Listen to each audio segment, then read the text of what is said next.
చంద్రబాబు నాయుడు గారి ప్రభుత్వ విధానాలు, వాళ్ళ పనితీరు ఒక రకమైన అరాచకత్వంతో కూడినటువంటి రాజకీయం, దాడులు, తగలబెట్టడాలు, తిరుమల లడ్డూ ప్రసాదం గురించి కూడా ఎలా అంటే అలా మాట్లాడాలు, చివరికి సిబిఐ ఏమో మరో రకంగా ఛార్జ్షీట్ వేయడం.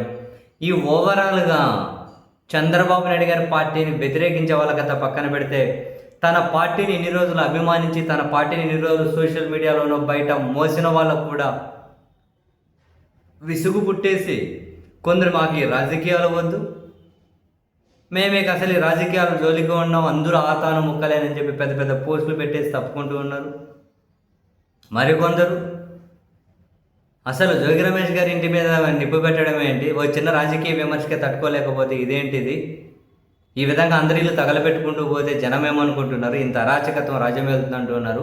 క్షేత్రస్థాయికి వెళ్తే మన పార్టీకి ఓట్లు వేసిన వాళ్ళు కూడా ఇదేం పాలన అని నెత్తికొట్టుకుంటూ ఉన్నారు అని చెప్పి అసహనంతో పోస్టులు పెడుతూ కొన్ని రోజులు మేము రాజకీయాలకు దూరంగా ఉంటాము అని కొందరు. మరికొందరు ఇంత దారుణం అరాచకం చూస్తూ ఉన్న తర్వాత అటు సైడ్ వాళ్ళని ఇవన్నీ గుర్తుపెట్టుకుంటారు కదా, ఈ పైన ఉన్న నాయకులేమీ బాగానే ఉంటారు, కింద బలైపోయేది మనమే. సో ఇన్ని రోజులు నేను ఏదైనా కనుక ఎవరైనా బాధ పెట్టి ఉంటే నేనైతే క్షమాపణలు చెబుతూ ఉన్నా, ఇంకా భవిష్యత్తులో ఎవరిని కూడా కఠినంగా ఏమీ మాట్లాడను. మరికొందరు కూడా సోషల్ మీడియాలో జాగ్రత్తగా పోస్టులు పెట్టి జాగ్రత్తగా మాట్లాడితే మంచిది. ఎప్పుడు ఏం జరుగుతుందో చెప్పలేకున్నాం. ఎవరు ఇళ్ళలో కానీ భద్రంగా ఉండే పరిస్థితి లేదు.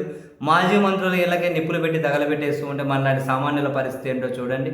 అది ఎవరైనా కావచ్చు, వైసీపీ కావచ్చు, టీడీపీ కావచ్చు, రాజకీయం లాగా చేసుకుంటే బాగుంటుంది. కానీ ఇంత దారుణంగా కక్షలు, టార్గెట్లతోటి అందరం ఏదో రోజు మనం బలయ్యే పరిస్థితి వస్తుంది, బాధితులుగా మిగిలిపోతాం అని చెప్పి పోస్టులు దర్శనమిస్తూ ఉన్నాయి. మరికొందరు మనం చూస్తూ ఉన్నాం, కూటమి పార్టీలకు సంబంధించిన వాళ్ళే. ఏంటి అరాచకం, తగలబెట్టడం ఏంటి, పోస్టర్లు ఏంటి, కట్టెలు పట్టుకొని కాపలా ఉండడం ఏంటి, రోడ్డు మీద మీరు వైసీపీ వాళ్ళని తిడుతూ ఈరోజు సంతోషపడుతున్నారేమో, రేపు వాళ్ళ అధికారంలోకి వస్తే మిమ్మల్ని తంతు సంతోషపడతారు. ఇటువంటి రాజకీయం ఆంధ్రప్రదేశ్కి కావాల్సింది అని చెప్పి మరికొందరు మినిమం సెన్స్ ఉన్న వాళ్ళు అయినా వరుస పెట్టి చంద్రబాబు నాయుడు గారి మీద, ఇలా ప్రభుత్వం మీద తీవ్ర అసహనం, వ్యతిరేకత. కొందరు తెలుగుదేశం పార్టీ సర్వే అనలిస్టులు, తెలుగుదేశం పార్టీ జర్నలిస్టులు కూడా కొందరు కాసింత సెన్స్ ఉన్న వాళ్ళు ఇటువంటి రాజకీయం అయితే కరెక్ట్ కాదు, ఏదన్నా వైసీపీని మరో రకంగా ఎదుర్కోవచ్చు, జగన్మోహన్ రెడ్డి గారిని మరో రకంగా ఎదుర్కోవచ్చు, కానీ ఇటువంటిది మాత్రం మంచిది కాదు అని చెప్పి చాలా తీవ్ర అసహనంతో పోస్టులు పెడుతున్నారు.